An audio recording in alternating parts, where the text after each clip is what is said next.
Muy buenas tardes, 20 horas 32 minutos desde aquí, desde Amaranto Radio. Los invitamos ya a dar la partida para la Escuela Constituyente, capítulo número 4, a partir de ahora. Muy buenas tardes a todos y todas, bienvenidos al cuarto módulo de la Escuela Constituyente que se realiza en conjunto entre Amaranto Medios y la Universidad Abierta de la Universidad de Valparaíso. El día de hoy tenemos el cuarto capítulo de esta serie que empezamos ya hace 3 semanas atrás. Contamos con 2 grandes expositores nuevamente. Con nosotros el día de hoy nos acompaña Paulina Aliaga. Ella es profesora de Historia, es magíster de la Universidad Nacional Autónoma de México y está haciendo su doctorado en la Universidad de Santiago de Chile en estudios latinoamericanos, si no me equivoco. Y también nos acompaña el día de hoy Claudio Gómez. Él es abogado, es magíster también, o máster de la Universidad del País Vasco, de España. Así que vamos a comenzar el capítulo del día de hoy. Vamos a empezar con Paulina para que nos empiece a hablar sobre el rol de los gobiernos locales en lo que debería ser este proceso constituyente. Buenas tardes, Paulina, y te dejo a ti con la palabra. Hola, primero saludar a todos, ¿no? La verdad, hablar del proceso constituyente y el análisis sobre el poder local es una de las perspectivas que más nos debería llamar la atención en la coyuntura de la disputa del poder actual. Yo creo que la mayoría ahí de la gente que nos está mirando puede interpretar desde el presente cuán importante es el poder local al advertir que la mayoría de los candidatos, por ejemplo, a la presidencia emergen, ¿cierto?, desde la figura del alcalde, ¿no?, de esta nueva entrada desde la necesidad de la legitimidad del poder. Es decir, los distintos alcaldes que hoy se manifiestan como posibles candidatos están conocidos no solamente por la estructura del poder de las distintas comunas y la ciudadanía, sino que también de la jerarquía ausente, ¿no?, de la legitimidad. Los partidos políticos que están buscando por dónde poder conseguir legitimidad, un poder en crisis.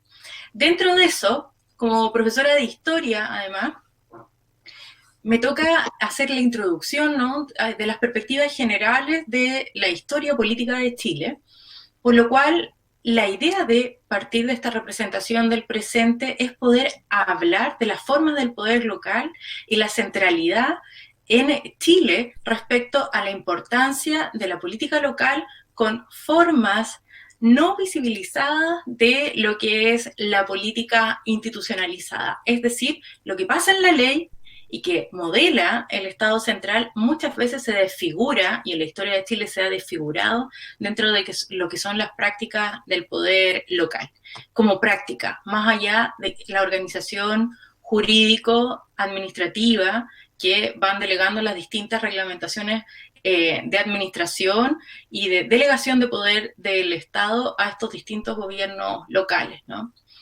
Lo primero, dentro de las referencias históricas, lo que hacen quienes se dedican a la historia política del país, de las instituciones políticas, es observar primero los ámbitos de la hipocresía, ¿no?, del orden y la organización de la República, entendiendo que la trayectoria colonial, ¿no?, de cómo nosotros podemos mirar la colonia, tenía una importancia muy grande dentro de lo que era la perspectiva de lo local, del poder local, del vecino, ¿no?, del reconocimiento de la ciudadanía, además de una perspectiva más horizontal.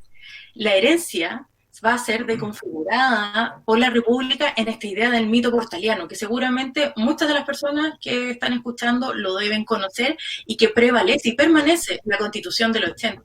El exceso del poder central, la idea del autoritarismo, el despojo de lo local, también, y la vigilancia delegada, es decir, la construcción de un poder, como lo hacen hoy las municipalidades, en donde la figura pareciera ser generar autonomía, pero en realidad, si miramos la administración, no genera autonomía, sino lo que hace es la política, el ejercicio de la política, conseguir la legitimidad dentro de las personas que habitan el lugar desde una perspectiva más autonómica, pero siempre con esta vigilancia delegada que es propia del mito, ¿no?, portaliano, ¿no?, de la delegación del idealismo constitucional.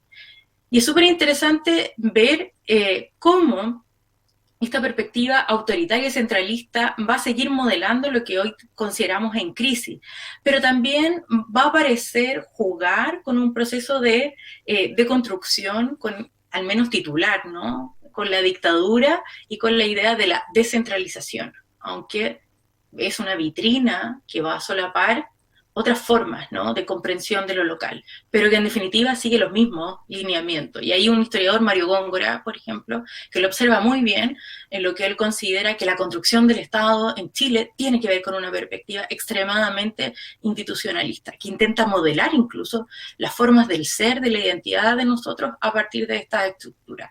Lo que es súper complejo, porque que una ley, que una constitución vaya a delimitar quién soy dentro de una comunidad, habla de la capacidad autoritaria y cultural de la instalación de la política, a efectos hoy de discutirla. O sea, cuando discutimos qué es Chile, ¿no?, quiénes son los chilenos, y nosotros lo discutimos a través de la necesidad de instalar un Estado plurinacional, ¿no?, que vaya a reconocer la conformación de los distintos pueblos originarios, naciones que nos configuran, también las distintas características del individuo en sí, por sobre la idea de la familia, ¿no? El individuo como agente de derecho y no supeditado a las concepciones teóricas y conservadoras de la actual concepción que permanece, ¿no?, los principios de la Constitución. Todos esos principios de la Constitución vienen de la historia, de la forma de hacer política.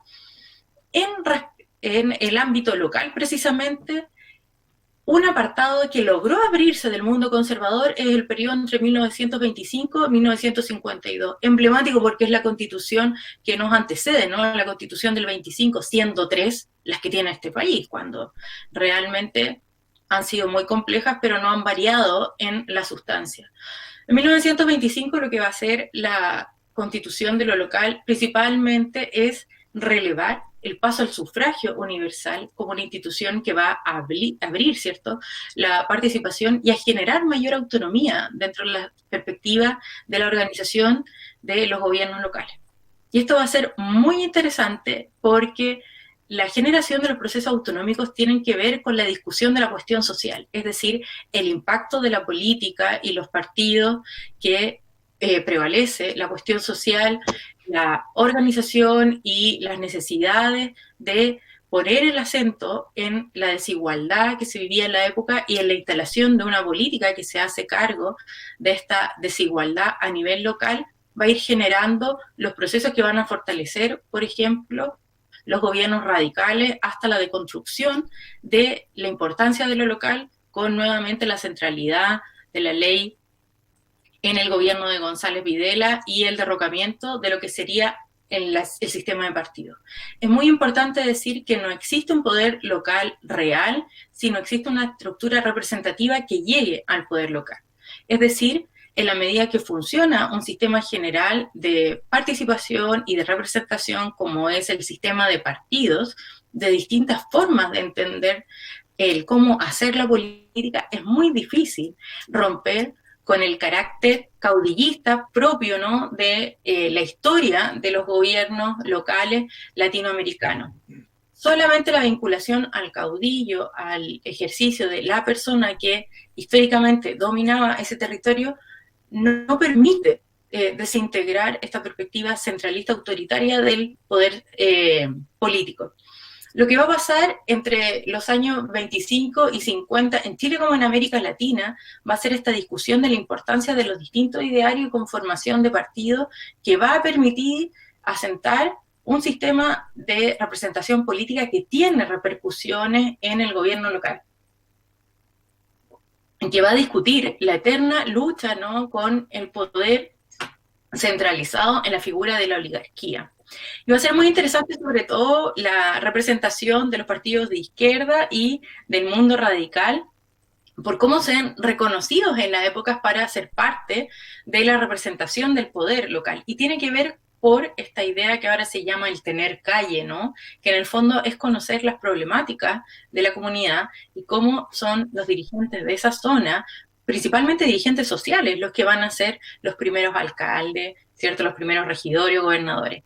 Es muy interesante ver, por ejemplo, que en la época, hasta el segundo periodo, antes de que viniera el quiebre de la democracia y la dictadura, la mayoría de las personas que eran electas como representantes son profesores, son médicos, ¿no? Son agentes que van avanzando en la representación de oficio y atención a la ciudadanía.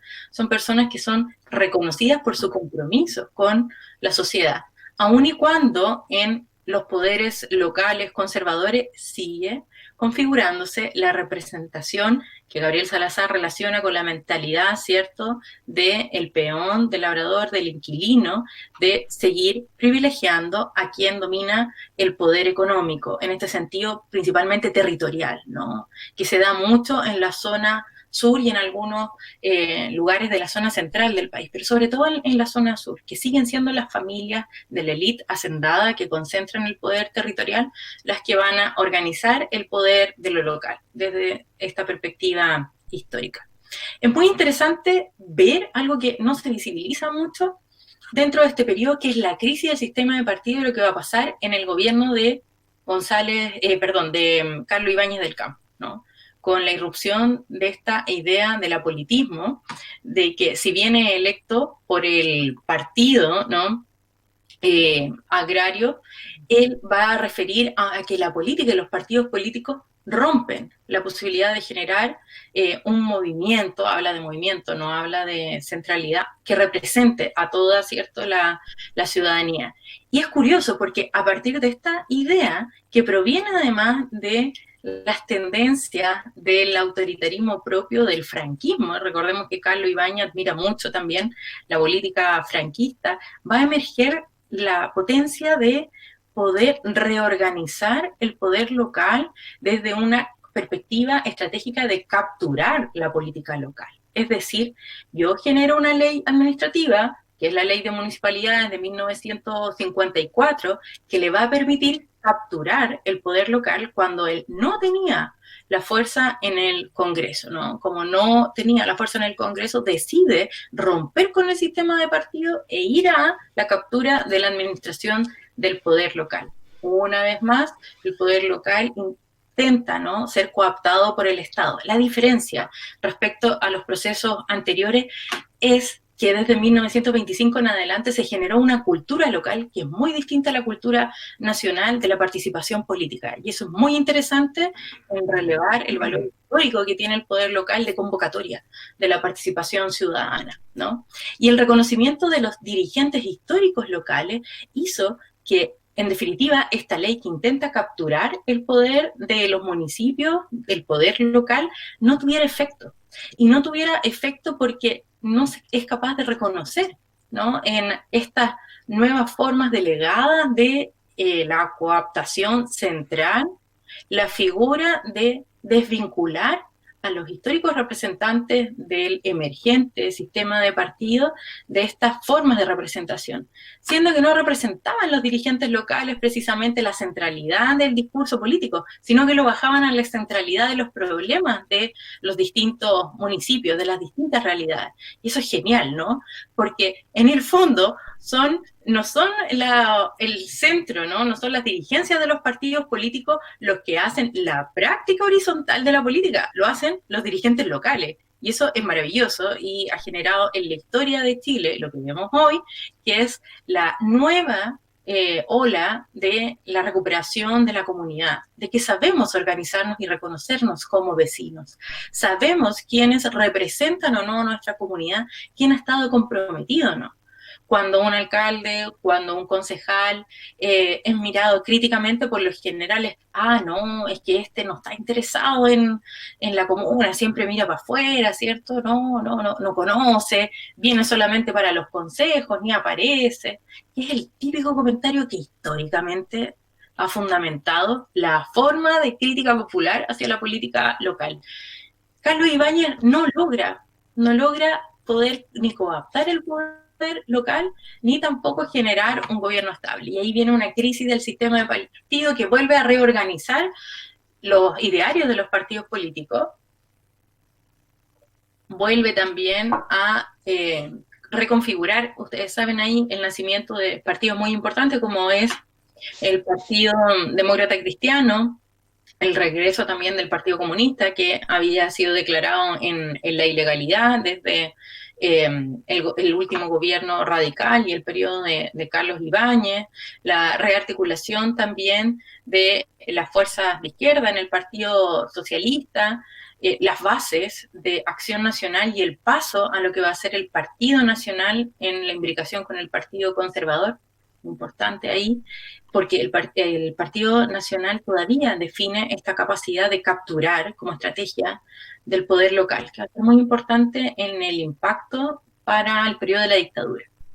La tensión que va a generar va a poner en discusión esta perspectiva del caudillismo y la política de intereses de lo local.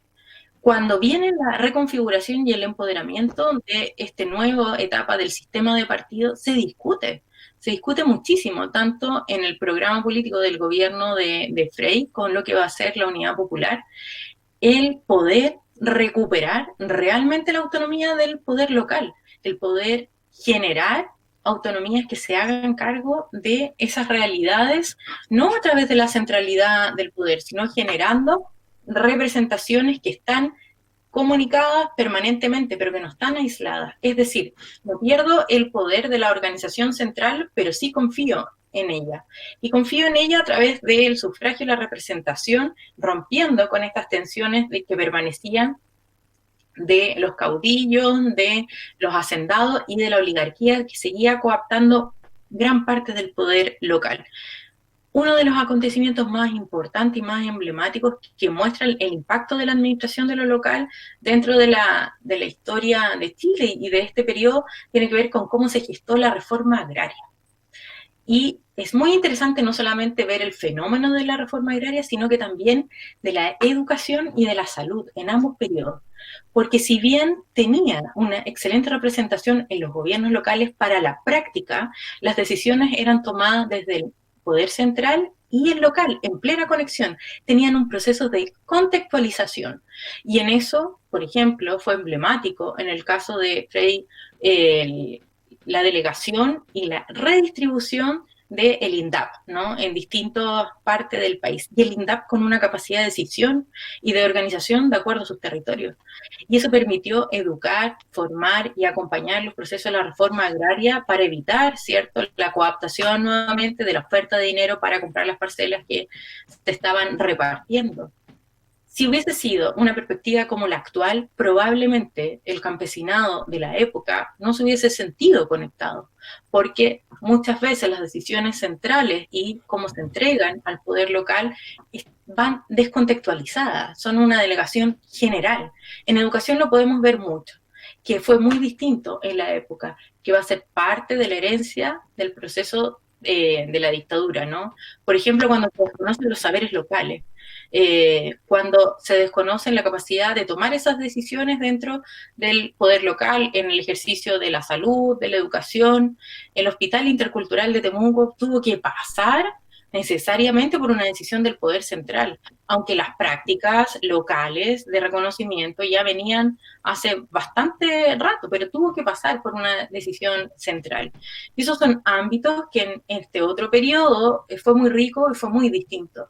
Eso fue lo que permitió generar un nuevo empoderamiento de la ciudadanía para poder participar de los procesos electorales y también de este nuevo margen de resolución y de participación del pueblo, ¿no?, de las decisiones.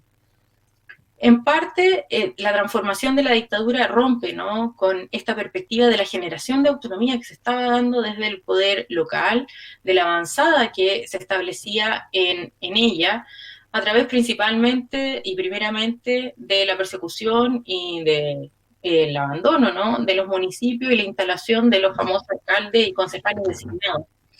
Muchos de ellos que no pertenecían a los mismos lugares, muchos de ellos que venían afuera, y otros que sí eran del lugar, pero que produjeron esta dificultad y esta ruptura de las confianzas, que es muy importante para el poder local en la historia de Chile y en la generación de legitimidad del poder respecto a lo que iba a ser la supremacía de las distintas legitimidades de las Fuerzas Armadas. Es decir, ya no solamente la captura tiene que ver con el poder de la administración, sino que también tiene que ver con las relaciones provinciales y los gobiernos regionales y la cooptación de las Fuerzas Armadas respecto a los distintos ámbitos a su cargo, que partía la justicia. Cuando tenemos más de 12 años durante la dictadura en donde la justicia no tiene una representación ni siquiera ciudadana, rompe una ruptura total con lo que es la administración, ¿no? Y la representación de elementos tan importantes a nivel local. En definitiva, no había una particularización. No hubo una particularización respecto a lo que había sido el rol de las gobernaciones. Súper importante la gobernación, el rol del gobernador en la época de los 60 y los 70, incluso en el gobierno de Jorge Alessandri. Aún así fue muy importante. Rompen, ¿no?, con esta idea de la nueva reforma de la Comisión Nacional de la Reforma Administrativa de 1973. No por nada va a ser uno de los primeros decretos que sale, ya venía todo, ¿cierto?, estructurado como una forma de romper con la capacidad de conexión y comunicación desde el centro hacia lo local. Ese quiebre se representa no solamente dentro del poder administrativo, sino que dentro de las distintas administraciones. La persecución a los distintos sindicatos, la prohibición a todo aquel estamento que comunicara lo local con lo central, pero no de una forma autoritaria y jerárquica, sino que de una forma complementaria y recíproca. Lo que vamos a ver luego es el proceso de descentralización, ¿no?, a partir de la Constitución que hoy nos rige, los años 80, y que muchas veces se interpreta como, no, es que ya no tenemos los alcaldes, los concejales designados, las formas de elección son distintas, entonces ha cambiado muchísimo. Pero lo que no cambia es la estructura de fondo. O sea, sí, hacemos un proceso electoral distinto al de antes, sí, se ha mejorado a partir de los años 90 a la fecha, en 30 años, pero no del todo en lo que es realmente los procesos de autonomía del poder local. No solamente entendiendo a través de las comunas, sino a través de las gobernaciones, las direcciones regionales y todo lo que tiene que ver ahora con esta discusión de ¿vamos a elegir o no vamos a elegir a los intendentes? 30 años demorándonos en algo que va a ampliar la representación de la ciudadanía y que va a fortalecer el sentido de la democracia, porque la cooptación, obviamente, del poder central a partir del cuidado de los intereses centrales dentro de cada uno de estos ámbitos. Descentralización, sí, descentralización administrativa, pero no hay una descentralización de la forma autoritaria, ¿no?, de generar y de organizar el poder, sobre todo desde el año 73 hasta los 2 primeros años de los gobiernos de la llamada transición, ¿no? Por lo general no suelo hablar de democracia en esa época hasta que se acaban los senadores designados. Creo que no se puede hablar de transición democrática hasta ese periodo. Y no por casualidad, hasta entonces va a haber una alta manipulación del poder local. La mayoría de los representantes más duros de la derecha conservadora que permanecen gracias a esta estructura oligarca, ¿no?, a esta estructura que viene a relevar una identidad de poder de carácter decimonónico, que responde al mito portaliano, el que tiene la capacidad de dar trabajo a todos, el que tiene los recursos, el que es escuchado más arriba, el que responde a los principios conservadores. No, yo voy a votar, no por él, voy a apoyar a este personaje. Y así se han configurado muchas de las organizaciones municipales, principalmente donde hemos visto también bastantes crisis, sobre todo entre los 2 primeros años de los gobiernos de la transición. Ya sabemos que las consecuencias de la descentralización, de la llamada descentralización, tiene que ver con una delegación que en realidad remite a precarización, no una delegación. Cuando hablamos de la descentralización de la administración, de la educación, de la salud, por ejemplo, en manos de las municipalidades, con la entrega de recursos y que ellos vean lo que hacen, ¿no?, sobre estas materias, establece una saturación, ¿no?, respecto a lo que son las responsabilidades que el municipio debe asumir respecto a la precarización que hace el aparato central en la delegación de estos agentes administrativos. Y eso va a poder fragmentar dos áreas estratégicas, entre otras, que permitieron fortalecer desde el poder local el central, generar una estructura horizontal de participación, de vinculación, ¿no? De poder de decisión. No existe poder de decisión si yo hago una delegación plenamente económica administrativa. No hay ningún municipio, no hay ninguna gobernación ni región que pueda definir cuál va a ser su proyecto educativo. Tal como les comentaba el caso del hospital en Temuco, fue una decisión de nivel central, no fue una decisión a nivel de poder regional ni local. A diferencia de otros países, que seguramente los vamos a conversar cuando hablemos de la proyección del proceso constituyente, en donde los estados federados, por ejemplo en Argentina, en México, en realidades similares, sí permiten tomar decisiones en el contenido de impacto, en la decisión sobre los proyectos educativos, sobre las formas de entender la salud, no solamente la administración del recurso, ¿no? Y eso también es muy importante, porque si realmente permitieran una administración política y no administrativa tipo tesorería, ¿no? Tendríamos una contextualización del poder local. Si hay un daño que genera el proceso de regionalización y de descentralización que le damos de la dictadura, es la falta de conexión y de contextualización del poder local. No existe una relación contextual en la estructura. Sí existe una relación contextual con la dirigencia, que son aquellos líderes, ¿no?, que han sido reconocidos por la comunidad históricamente, ¿no? Pero no es un asunto de que el poder se estructure así, no es algo mandatado por la Constitución, no es algo que procure el Estado de Derecho, es una cuestión que tiene que ver con las relaciones comunitarias, constitucionarias, ¿no?, que se va dando en las relaciones sociales y políticas de las distintas zonas, de los distintos comunas, gobernaciones, ciertos municipios. Finalmente, creo que es muy interesante observar, pensando en el proceso constituyente,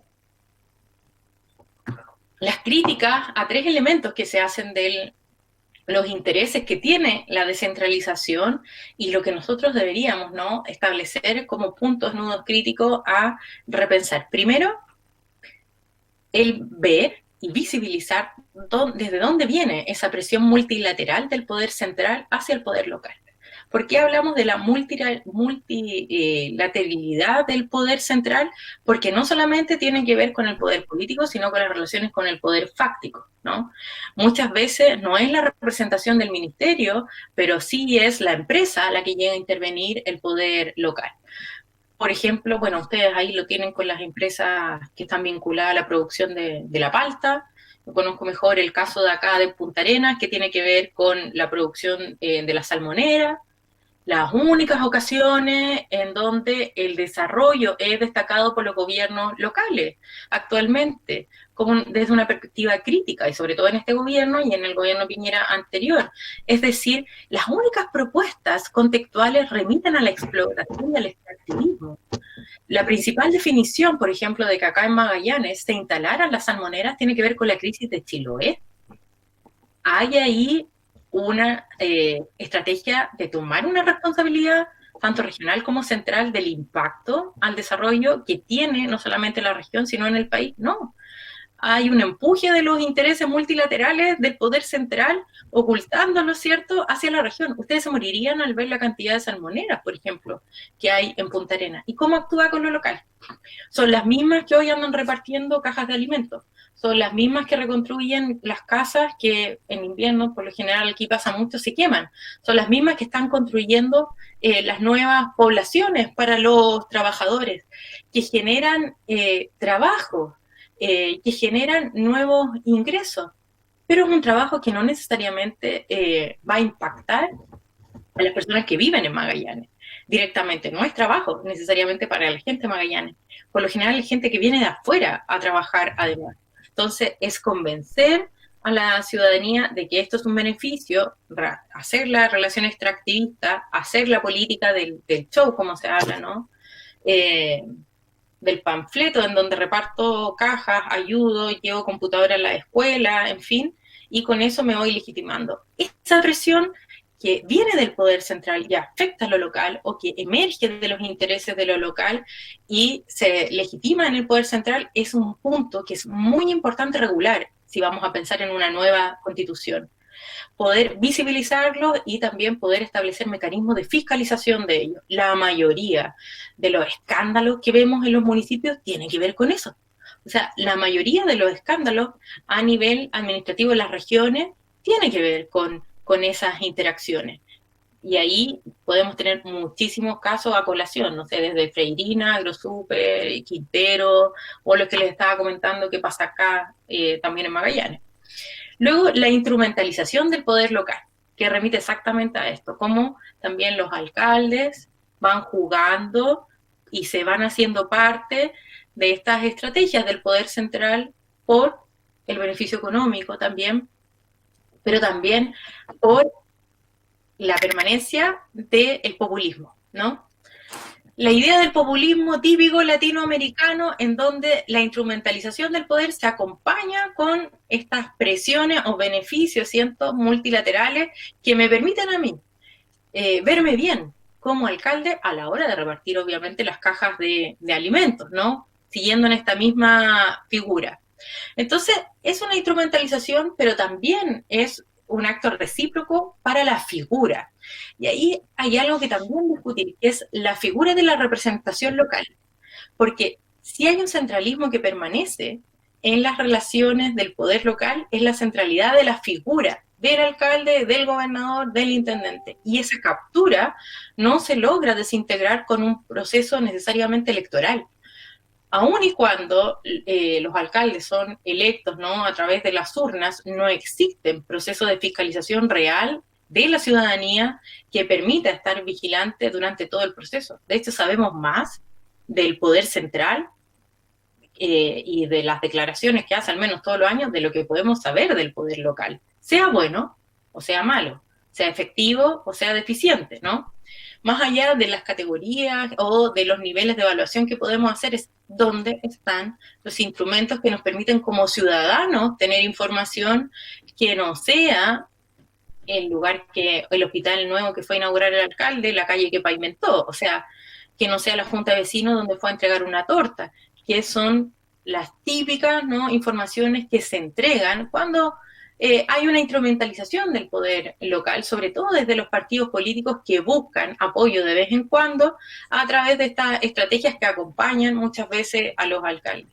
Cuando esto no sucede, por lo general hay una relación de fortaleza, aun y cuando los partidos políticos no sean de la misma línea, como generalmente no lo son, del Consejo Municipal con el alcalde. Eso también es muy importante, porque a la hora de que hay un buen diálogo entre el Consejo Municipal y el alcalde, se logra romper estas tendencias de la instrumentalización del poder local. Hay varios municipios que han permitido avanzar en esta estrategia a través de la idea de trabajar, ¿no?, por la comunidad, más que por el partido.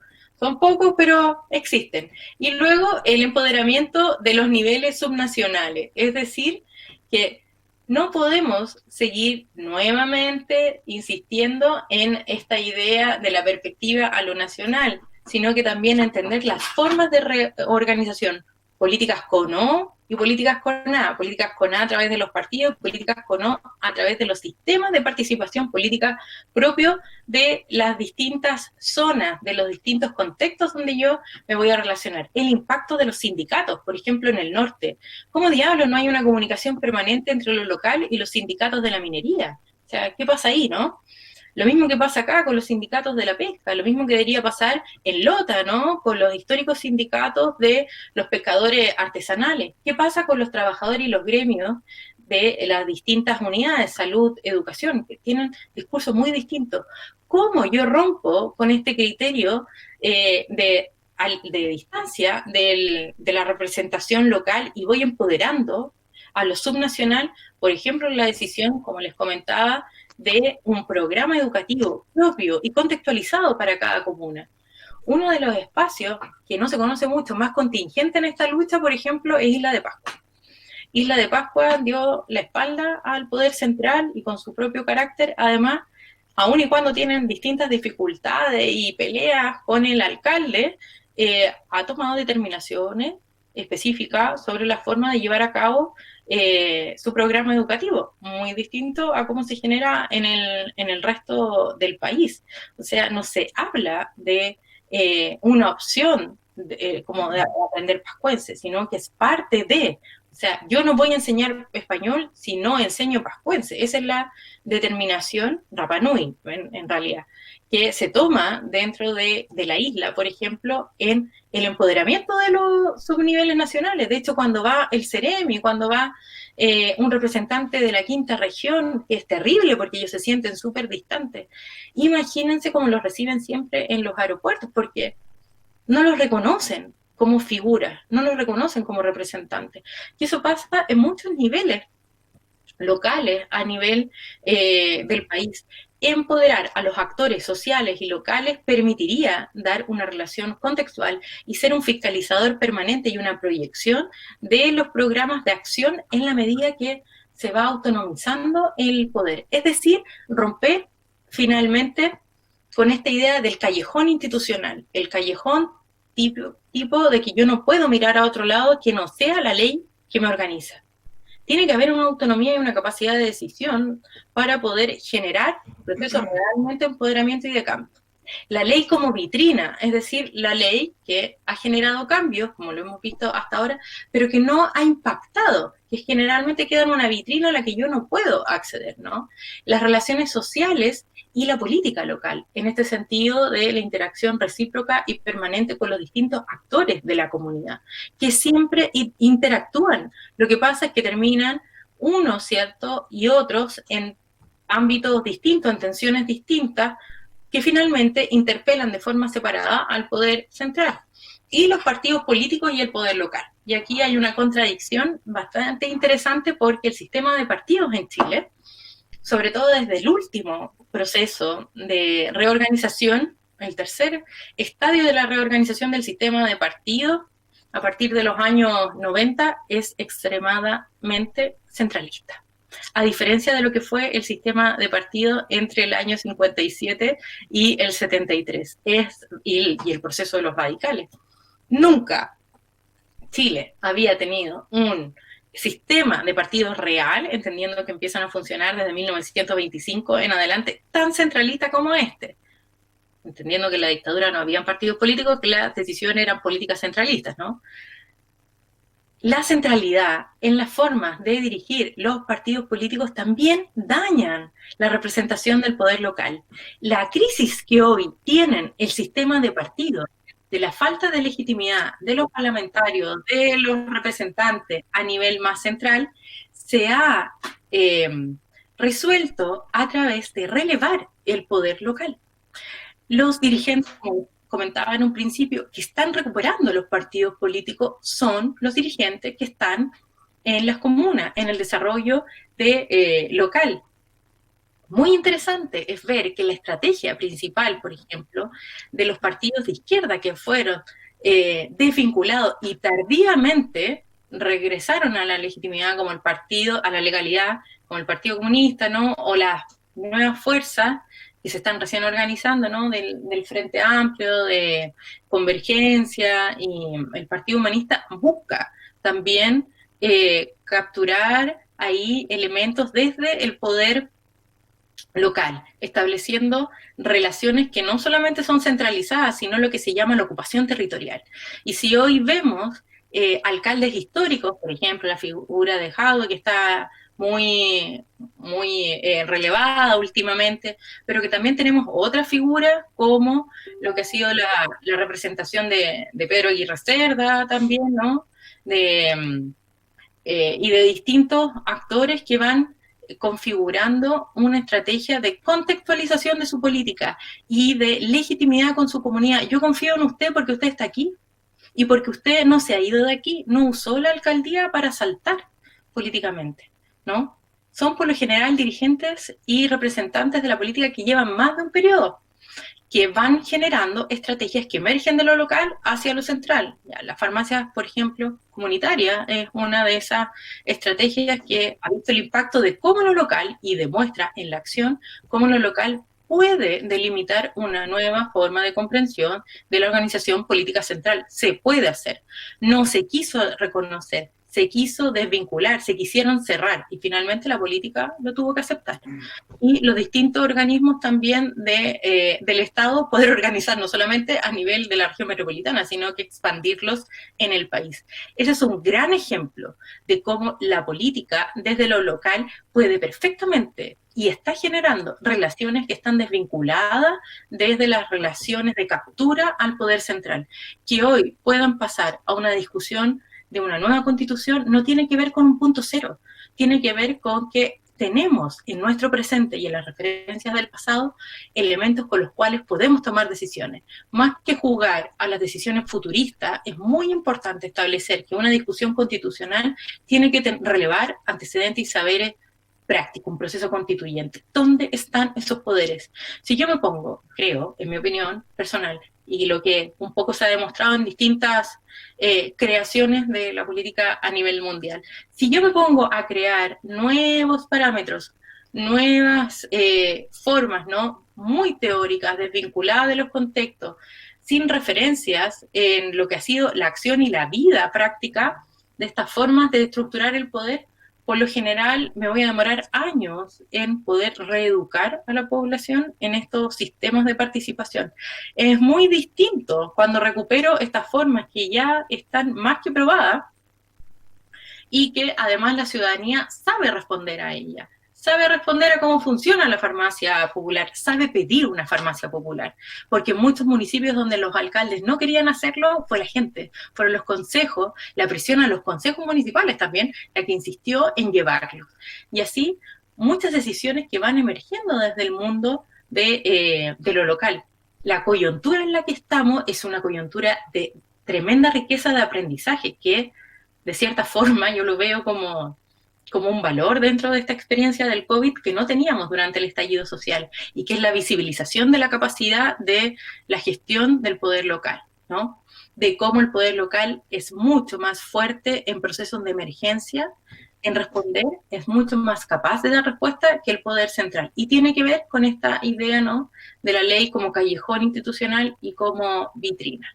Bueno, eso por ahí va a grandes rasgos. Muchas gracias, Paulina. Tremenda exposición que nos hiciste respecto al desarrollo histórico de los gobiernos locales y su rol en la actualidad. Vamos a pasar inmediatamente a Claudio para que nos siga exponiendo sobre el rol de los gobiernos locales, quizás desde otra mirada, y posteriormente vamos a pasar a las preguntas que nos puedan enviar al Facebook quienes nos estén escuchando. Así que todos los quienes quieran participar de esto, para hacerlo mucho más interactivo, mándenos sus preguntas, que después se las plantearemos a los panelistas para poder responder todas las inquietudes que puedan surgir. Claudio, te dejo a ti con la palabra. Gracias, Boris. Estaba muy atento escuchando a Paulina. Gracias por la oportunidad de la Escuela Constituyente. Yo particularmente me ofrecí para poder prestar apoyo en esta iniciativa fantástica. Estamos en una época de efervescencia constitucional y necesitamos hablar de constitución, de descentralización, desconcentración, de la mayor autonomía para los territorios. Así que gracias por la oportunidad. Un saludo a Paulina, que tengo entendido que se encuentra en Punta Arenas. Así que una maravilla de que la tecnología y la pandemia no haya dejado estas herramientas que yo creo que llegaron para quedarse. Así que como escuela constituyente tenemos que llegar ojalá a la comunidad. Entonces voy a tratar de partir de algo más general y voy a ir bajando a algo más especial, algo más específico. Voy a partir de la parte general, brevemente por supuesto, de la administración del Estado para culminar con los gobiernos locales. Hay distintas teorías con respecto a el concepto de Estado, pero generalmente se ha llegado al consenso de que el Estado es una corporación constituida por un grupo humano, por un pueblo, dotado de un poder de mando originario y que habita en un territorio determinado. Generalmente cuando nosotros hablamos de las formas de Estado, nos estamos refiriendo a cómo se distribuye el poder dentro del Estado.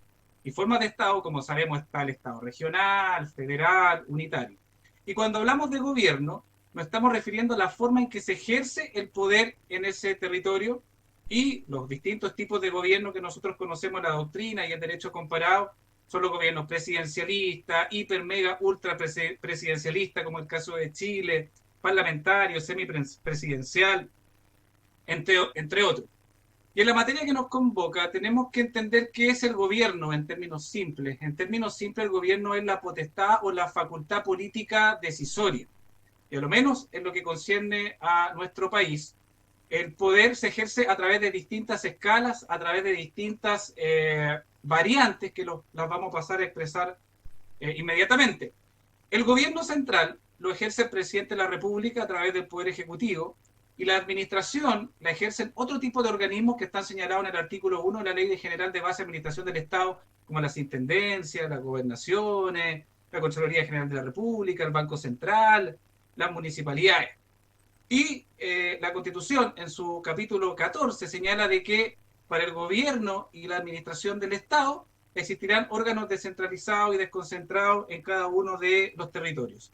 Agrega además la Constitución de que el territorio del Estado se va a dividir en regiones, las regiones a su vez se dividen en provincias, y finalmente las provincias se dividen en comunas.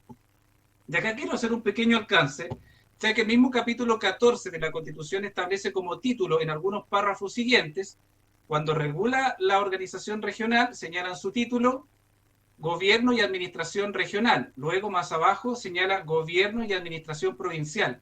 Y cuando habla de las comunas, solamente se refiere a la administración comunal.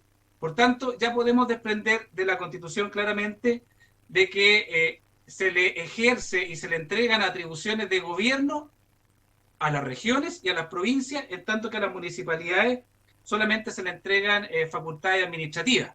Y como hemos visto, el gobierno es un concepto mucho más amplio, que tiene potestad decisoria, en tanto que las municipalidades solamente tienen poder de administración, que es mucho más restringido que el concepto de gobierno. Entonces, redondeo un poquito. Tenemos un poder central, donde está el presidente de la República, con los órganos de la administración del Estado. Luego tenemos sus poderes regionales, poderes provinciales, y finalmente la administración comunal, que según la Constitución no es gobierno, sino que derechamente es administración propiamente tal. Con respecto a la administración regional, como ya sabemos, esta reside en un intendente, que es un funcionario de exclusiva confianza del presidente de la República, que lo puede remover cuando se le dé la regalada gana. Sin embargo, como sabemos, con la modificación constitucional, quien va a gobernar la región va a ser el gobernador regional, que va a ser elegido en forma democrática por un periodo de 4 años, que requiere a lo menos el 40% de los votos para salir electo en primera vuelta, que puede ser reelegido por 1 año. En tanto que la administración le corresponde al gobierno regional, que está constituida por el mismo gobernador regional y el consejo regional.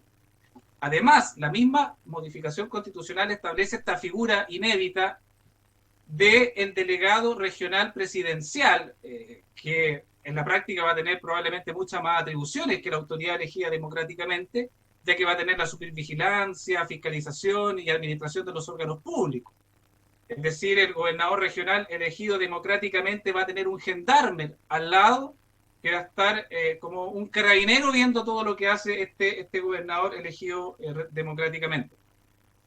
Entonces, eso como primer aspecto con respecto a la administración regional. Y con respecto a la regionalización propiamente tal, Boris, que tú sabes que es un tema que a mí me apasiona, y también concordado con algo que señaló Paulina, la división política y administrativa que se hizo en Chile durante el año 1974 no solamente se hizo bajo el contexto de una imposición, sino que se hizo dejando de lado la voluntad e identidad de los territorios, tomando como principal objetivo factores geomilitares. Y quedaron sin efecto las 25 provincias que existían hasta la fecha, pasando a un sistema de las 13 regiones. Provincias que incluso algunos ya venían de la época de la Constitución o las leyes federales de 1826. La CONARA, que recién nombró Paulina, se creó 3 meses después del golpe militar, corporación que tenía por objeto proponer a la Junta Militar una nueva división política y administrativa. Esta CONARA le propuso a la Junta Militar una nueva división política y administrativa, y en el año 89 se desclasificaron estas actas que tenían el carácter de secretas, y en el fondo la regionalización de 1974 se hizo tomando en consideración factores de seguridad nacional e interna y externa. Se hizo para mantener un adecuado control del territorio, con autoridades designadas en cada una de estas 13 regiones, que además eran militares, En términos simples, para la Junta Militar era mucho más fácil tener el control con 13 regiones, cada una presidida por un intendente militar designado, que las 25 provincias. Y con posterioridad, estos territorios quedaron, desde mi perspectiva, mal hechos y no quedaron bien estructurados de conformidad a cómo se encontraba el mapa con una tradición provinciana. Ahora bien, después con el retorno de la democracia, las distintas administraciones como que mantuvieron este sistema de regionalización y solamente se remitieron a crear otras tantas regiones, como el caso de Arica, Parinacota, Ñuble y Los Ríos. Y desde mi perspectiva y de muchos otros y otras, esta regionalización, además de ineficiente, además de autoritaria, también es ilegítima, porque nació en contexto de una dictadura militar, y yo siempre hago el símil a la Constitución. Nosotros tenemos una Constitución que es ilegítima, que después con el retorno de la democracia los distintos gobiernos la fueron legitimando de cierta forma. Se le hizo una modificación en el año 2005 y es la Constitución que queremos echar abajo ahora. Y por su parte la regionalización también se creó en un momento de ilegitimidad en el régimen militar con el retorno de la democracia. ¿Qué pasó?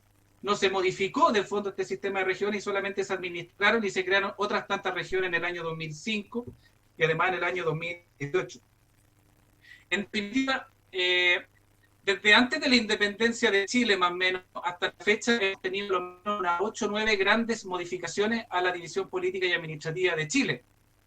Partiendo desde la primera Junta de Gobierno, donde existían 2 intendencias, luego se creó la intendencia de Coquimbo, la Constitución del 22 fijó por primera vez los límites territoriales de Chile, la Constitución de 26, o las leyes federales, más bien dicho, el 26, establecieron 8 provincias, una de ellas era Aconcagua. Luego la Constitución del 28 y del 33 mantuvieron el sistema de las provincias, pero se sustituyó el federalismo, por supuesto, por el régimen unitario. Y desde la Constitución del 33 al 25 se fueron creando otras tantas provincias hasta llegar hasta la Constitución de 1925, donde ya habían 23 provincias. Y para el golpe militar ya teníamos 25 provincias que fueron puestas a término con el decreto ley 515 y 512, por el cual se sustituyó el sistema de provincias por las regiones.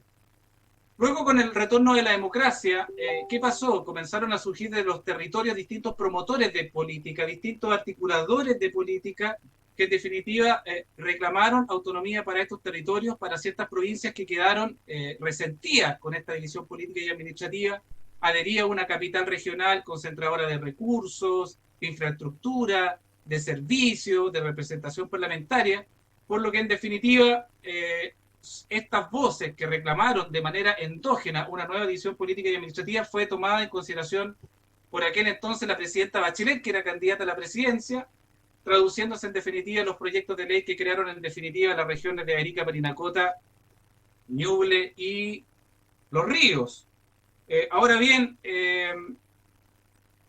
los intentos por descentralizar, a propósito de esto que estamos señalando, desde mi perspectiva, no han resultado y no han tenido el efecto necesario. Antes que aquello, me gustaría aclarar cuál es la diferencia entre la regionalización y la descentralización. La regionalización consiste en distribuir el territorio en unidades físicas determinadas, en tanto que la descentralización consiste en cómo se distribuye el poder en esa unidad territorial. Por tanto, al momento de regionalizar, consecuentemente también se descentraliza.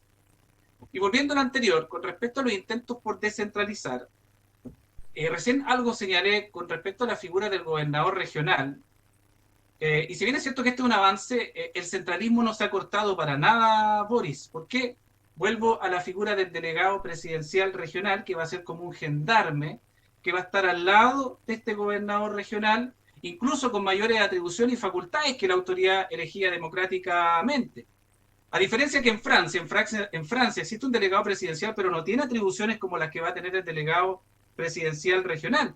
El delegado presidencial regional va a poder coordinar a los seremis, va a poder nombrar los seremis, y tenemos que tener presente que hay seremis, por ejemplo un seremi de obras públicas, administra el doble de presupuesto que el FNDR de una región, por tanto tiene mucha potestad decisoria este delegado presidencial regional. Entonces, cuando un país decide poner un gendarme al lado de una autoridad democráticamente electa, claramente que aquí estamos frente a alguna enfermedad del centralismo. Y también los partidos políticos no han querido avanzar en esta materia porque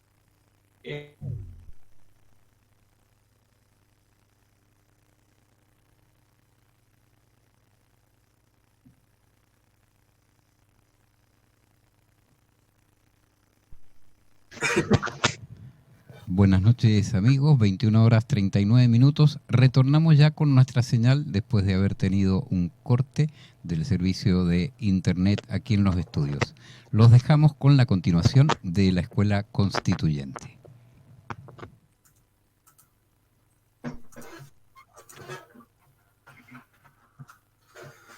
Buenas noches nuevamente. Gracias a quienes nos están esperando porque llegaron hartos mensajes.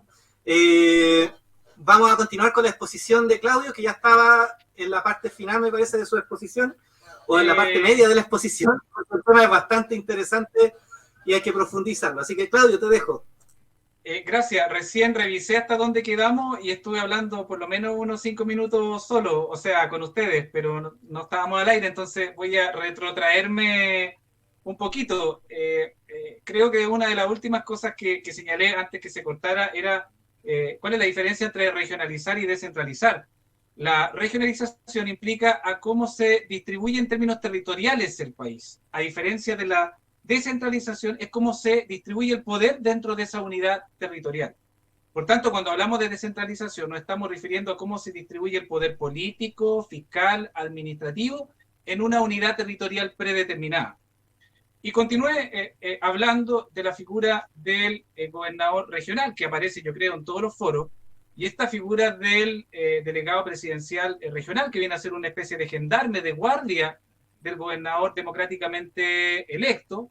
Este delegado presidencial regional va a poder nombrar a los seremis, coordinar a los seremis que en muchos casos tienen mayor presupuesto que incluso el FNDR de una región, por tanto va a tener probablemente mucho más poder este delegado presidencial, que no es otra cosa que una enfermedad endógena que tiene nuestro país, que es el centralismo. No es posible que tengamos una figura democráticamente electa y al lado tengamos un gendarme que está viendo todo lo que hace el gobernador regional democráticamente electo. Y como señalaba, los partidos políticos tampoco han tenido voluntad de avanzar efectivamente en este tema, porque a muchos partidos les gusta el centralismo. Tenemos que recordar de que cuando un presidente gana la presidencia o una presidenta, gana todo para abajo. Seremis, intendentes, servicios públicos, de manera que ¿para qué entregar mayor potestad o poder a los territorios para que elijan sus propias autoridades si el presidente electo elige todo para abajo? Luego pasé al tercer orden gubernamental, que son los gobiernos provinciales, que se encuentran a cargo en la actualidad de un gobernador regional, y se modificó la figura por la modificación constitucional a la de un delegado presidencial provincial, que va a depender del delegado provincial regional, con facultades de desconcentración, es decir, una mera delegación de facultades, sin ningún tipo de poder decisorio. O sea, va a estar para bajar la información nomás. Y hay algunas provincias que los gobernadores además pasan inadvertidos y en el futuro probablemente van a pasar mucho más inadvertidos.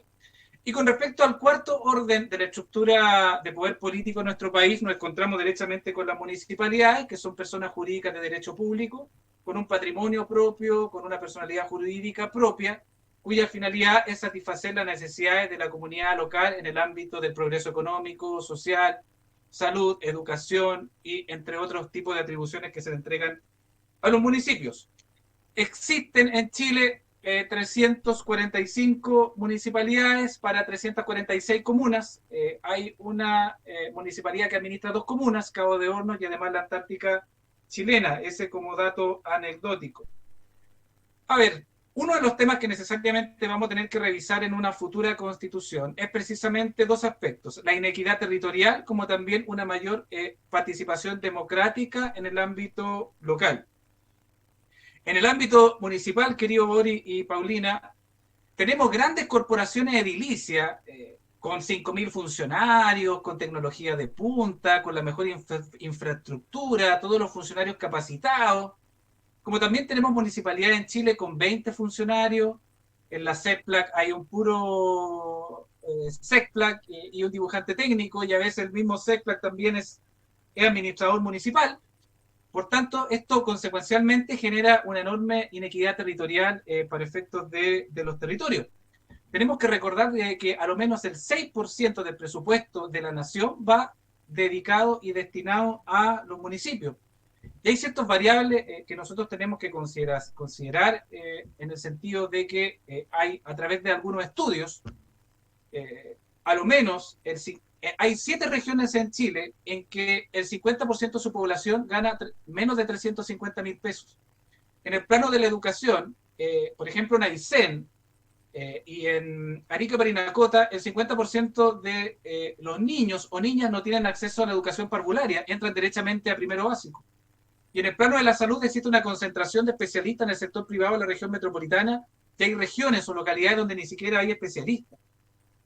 Otro punto a considerar, en los municipios el 85% de los presupuestos son fondos que tienen que concursar los respectivos municipios, tienen que ganárselos, apalancar recursos se le denomina eso.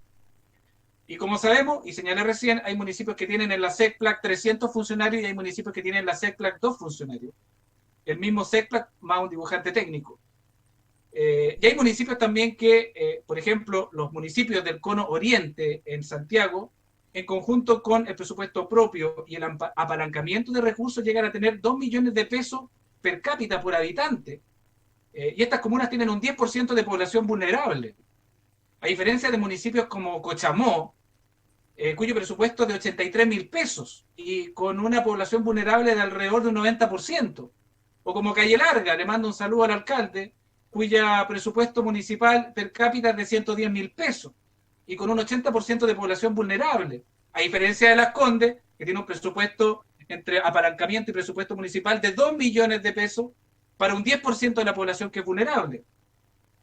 Entonces, ahí necesariamente y lamentablemente un niño que nace en Cochamó, obviamente que no va a tener las mismas posibilidades de desarrollarse a pesar de todo el esfuerzo que un niño que probablemente nazca en alguna comuna del Cono Oriente de Santiago. A pesar de que los padres sean esforzados, a pesar de toda la inteligencia, siempre van a ser con un grado de desigualdad estructural. Y también la desigualdad ocurre en el momento en que los municipios tienen que competir por los recursos. Por ejemplo, los permisos de circulación, si me permite extenderme un poco, los permisos de circulación son recursos propios para los municipios, pero hay parques automotrices que son totalmente dispares unos de otros. También otro ingreso municipal son los impuestos a las contribuciones de bienes raíces. Por ejemplo, en La Pintana, el 90% de las propiedades no pagan impuesto territorial porque están sujetos al DFL2. Entonces, son muy pocos los ingresos que por ese concepto, a diferencia de Las Condes, nuevamente, donde el 92% de las propiedades sí pagan impuesto territorial. Entonces, hay una inequitativa distribución de recursos públicos y esta desigualdad territorial se ve por 3 aspectos fundamentalmente: una falta de entrega de servicios e inequitativa falta de entrega de servicios. En segundo lugar, los gobiernos locales han sido los que han estado más cerca de la comunidad, por tanto no pueden dar satisfacción a su comunidad, y también estamos al debe con respecto a todas aquellas materias que dicen relación con la representación democrática y la participación ciudadana. En definitiva, con esto voy cerrando. La futura constitución política de la República debe hacerse cargo del país que queremos, debe hacerse cargo del Chile que queremos, y para partir debemos realizar un diagnóstico geográfico. Nosotros en Chile tenemos un país inmensamente inmenso, es extenso, con realidades culturales totalmente distintas, con Arica y con Magallanes. Por tanto, difícilmente a través de un Estado unitario centralista vamos a poder dar solución a las necesidades que cada una de las localidades y los territorios de Chile necesitan. Y la discusión constitucional no solamente se va a acabar en si queremos un país regionalista descentralizado o un país unitario descentralizado. Necesariamente vamos a tener que recurrir a la forma que le vamos a dar a los municipios y si les vamos a entregar o no reales potestades de gobiernos regionales con entrega de recursos, autonomía, y no como en la actualidad que son unos meros administradores ilimitados por un conjunto de leyes que se le entregan más bien las facultades decisorias a los gobiernos regionales o al gobierno central. Gracias, Claudio. Tremendas exposiciones tuvimos el día de hoy. Agradecer a quienes nos esperaron este lapsus de corte, porque se unieron inmediatamente, creo que por la temática que se está tocando el día de hoy, que da para mucho más de un solo capítulo, yo creo. Mucha información y muchas preguntas que se pueden realizar. Y al momento tenemos 2 preguntas, así que voy a hacer llegar la primera pregunta, que va dirigida a Paulina, y dice relación, si te puedes referir a las ESI y su relación con el poder globalizado impuesto. Las ESI son, para quienes no saben, el proyecto de educación sexual integral que quieren implementar en Chile. Esa es la primera pregunta. Y la segunda pregunta, la voy a plantear para ambos panelistas, la plantea Nicole y dice, en el módulo anterior comentaron, perdón que soy medio ciego, más allá de encasillarnos en buscar una forma de Estado particular, ya sea unitario, federal, urge que las formas de participación o incluso más allá de soberanía popular sean efectivas. ¿Cómo podemos plasmar en una nueva constitución que las administraciones locales pasen a ser gobiernos locales, en donde la participación ciudadana no dependa de la voluntad política del alcalde o alcaldesa de turno? Esas son las 2 preguntas que tenemos por el momento. Pauli, te dejo a ti con la primera pregunta. Bueno, sobre la ley de educación sexual integral, me tocó participar ahí en los comités que discutieron las primeras bases, y debo reconocer y señalar en primer lugar que la ESI no parte de una construcción eurocentrista. De hecho, tiene una lectura decolonial, es decir, que hace una separación con la perspectiva eurocéntrica de la sexualidad y de la educación sexual hacia una reinterpretación latinoamericana, que tiene que ver con las particularidades de las relaciones sexuales afectivas y también las relaciones de género, la estructura de género que históricamente nos han configurado.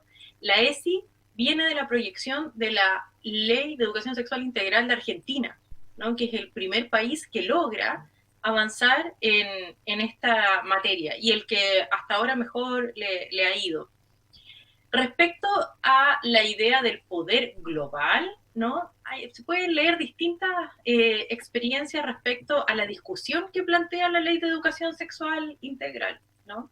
Que tiene que ver con aquellas partes de la ciudadanía que todavía consideran de que, tal como dice la Constitución, la familia es parte de quienes deciden la forma también en que la educación pública se dicta, ¿no? Son partes a través de esta idea de no quiero que le enseñen a mis hijos educación sexual integral, ¿no? No quiero que la escuela no tiene por qué educar a mis hijos desde esa perspectiva.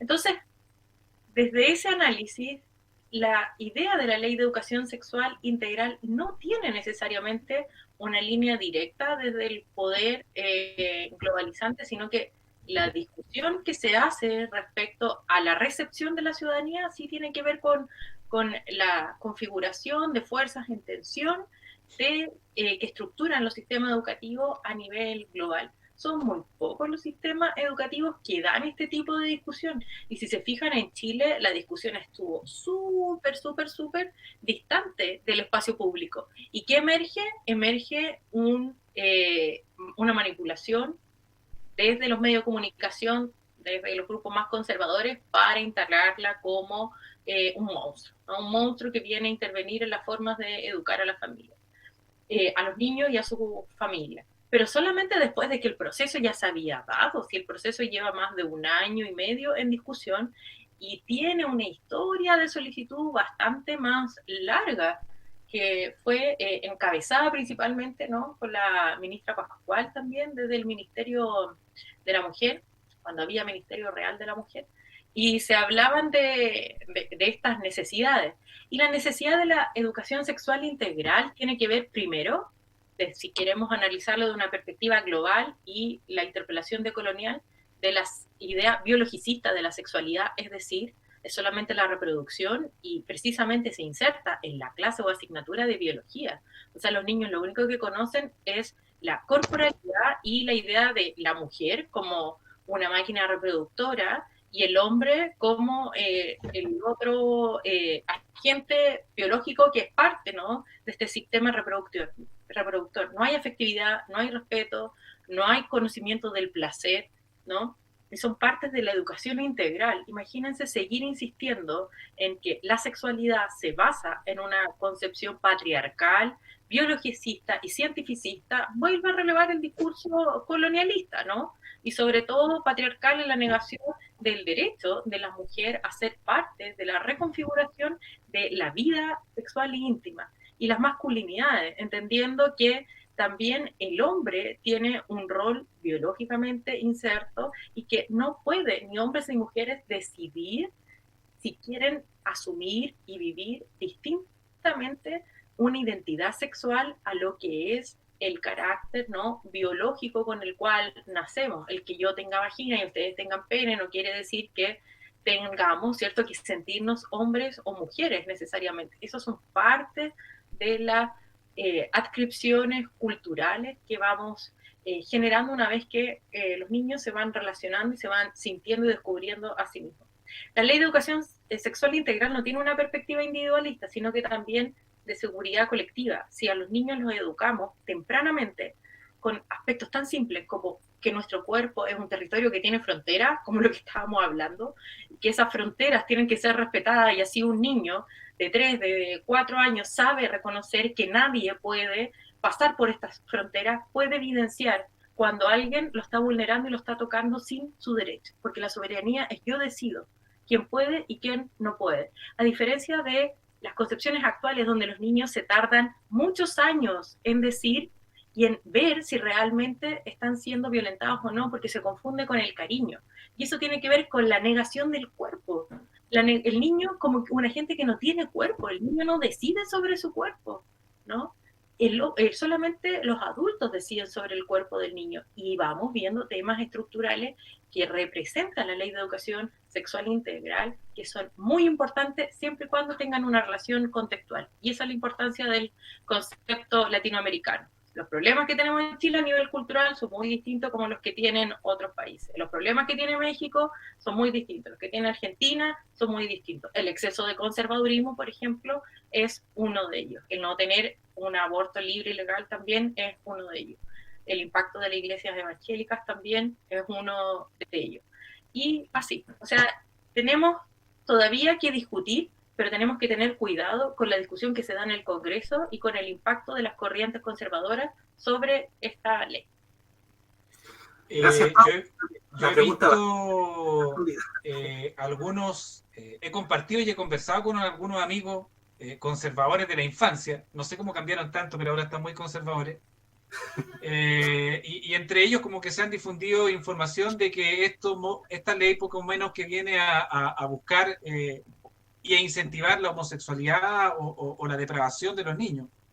Tuvimos una discusión muy profunda con este amigo en el sentido de que los padres tienen dos opciones: o se amoldan a su hijo o hija o ejercen toda la fuerza para que no siga su curso natural o biológico.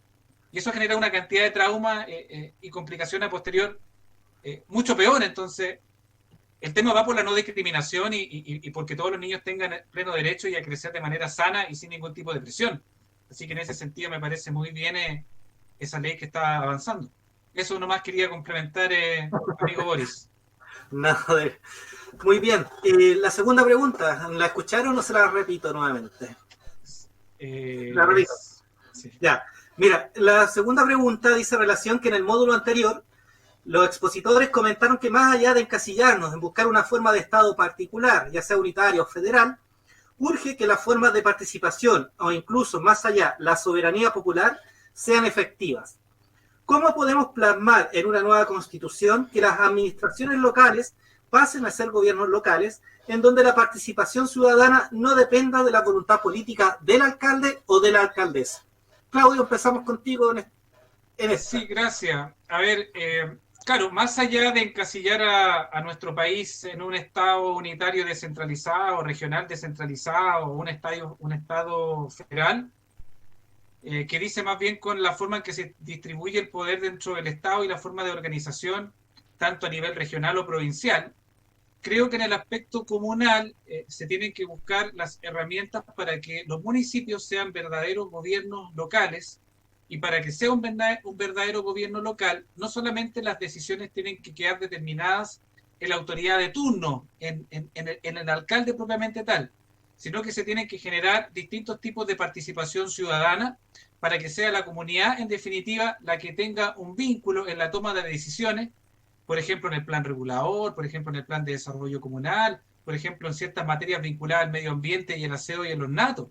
Por tanto, tenemos que buscar cómo reivindicar la democracia desde abajo hacia arriba, y partiendo por los municipios, que evidentemente son la cara más visible de cada uno de los ciudadanos al momento de cualquier circunstancia que necesitemos del Estado. En ese sentido, claro, hay que hacer un diagnóstico de las realidades territoriales, aminorar la inequidad territorial con algún mecanismo de aporte per cápita por habitante de la comuna, y no por estos sistemas que han generado tanta desigualdad entre un municipio del Cono Oriente y Cochamó. Y eso tiene que ir de la mano, por supuesto, para redondear y cerrar la idea, con mecanismos de participación ciudadana en la toma de decisiones. Realizar un proceso progresivo de inclusión de los actores y de las actorías en la participación ciudadana de las distintas organizaciones de la sociedad civil en los municipios. Pauli, ¿quieres complementar? Chiquitito, porque me largué mucho recién. Creo que es importante educar, ¿no? Y como profe también insistir en que hay un carácter fundamental en la participación de los profesores a nivel local. Son tremendamente importantes, son tremendos referentes y tienen estructuras de participación ya, de reconocimiento de la responsabilidad y de los problemas locales. O sea, desde las reuniones de apoderados, la capacidad de interactuar con tantos niños, familia, apoderados, en fin, hace que los reconozcan los mismos exalumnos, ¿no?, dentro de la localidad, hace que sean capaces de convocar. Yo creo que es súper importante que, además de generar diálogos horizontales desde las estructuras y la organización social que ya existe, y que, tal como decía Claudio, están respecto a los intereses del medio ambiente, de la educación, de la salud, también de las formas de habitar, de lo que es el problema, por ejemplo, de la ampliación del urbanismo, de la organización de la ciudad, que no tiene un plan regulador, como hablaba Claudio, o muchas veces está relacionado a intereses y no a la participación ciudadana. Poder tener la capacidad de decidir y participar de estos proyectos me parece interesante. Incluso podría tener un rol que logre complementar muy bien el trabajo de los consejos y direccionar también la imposibilidad de esto que decía la pregunta, de que el alcalde genere una supremacía. Esta idea de que el alcalde, por ejemplo, que me carga,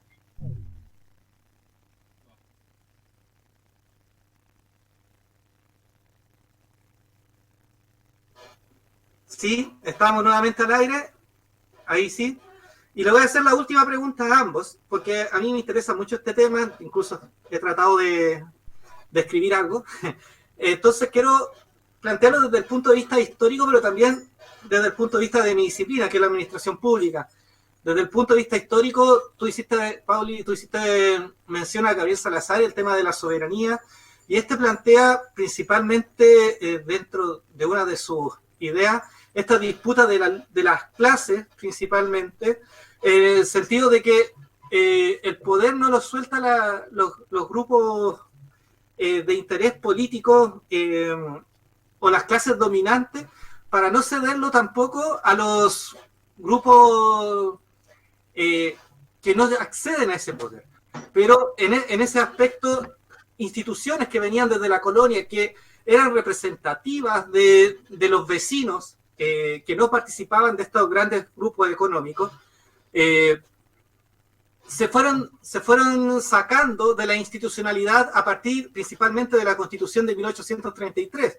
Pero también ahí empieza una discusión que se da desde el punto de vista quizá un poco más jurídico, pero también desde el punto de vista de la administración, porque cuando se habla de la descentralización, nosotros podemos hablar de la descentralización desde distintas dimensiones y no desde una linealidad, porque la descentralización se establece desde dimensiones y también desde modalidades. Cuando hablamos desde las dimensiones, podemos hablar de descentralización política, fiscal, económica, administrativa, funcional, territorial y también del capital humano. Por ejemplo, este tema del capital humano, cuando hablamos de descentralización de capital humano, decimos que no todos los doctorados o los magísteres se concentren en la capital y que también se puedan distribuir a lo largo del país, como no sucede mucho en el caso de nuestro.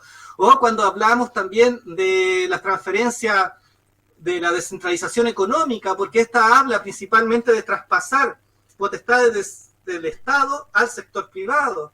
Bueno, y ahí se va dando distintos tipos de dimensiones y los tipos de modalidades de descentralización también, el tema de la devolución como concepto, de la delegación de transferencia y la desconcentración como parte también de esta descentralización.